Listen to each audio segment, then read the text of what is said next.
Il souhaite rester anonyme, mais il a voulu apporter sa pierre au combat, se disant scandalisé de voir 2 des bourreaux de Betaram relâchés, car la totalité des faits qui leur sont reprochés sont prescrits. Élève à Betaram dans les années 80, il se rappelle parfaitement d'une gifle monumentale en salle d'études sur un élève. La fille de François Bayrou était juste à côté de lui, témoin, elle aussi. Et c'était rare, les gifles dans l'étude des premières, parce que ça se passait généralement dans le bureau de frère Alexandre. Et elle a vraiment été surprise.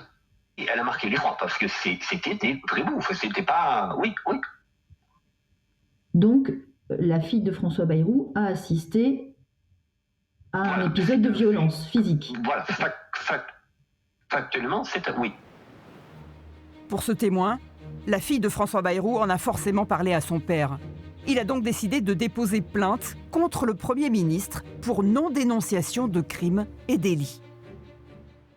Contre François Bayrou, pour ne pas avoir dénoncé les violences et les abus et avoir surtout permis que ça perdure.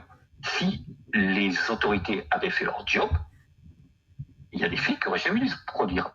En tant qu'individu, en tant que responsable politique, il a fait des choix. Pour moi, il a préféré protéger sa carrière. C'est tout. Interpellé au Salon de l'Agriculture ce lundi, François Bayrou élude le sujet.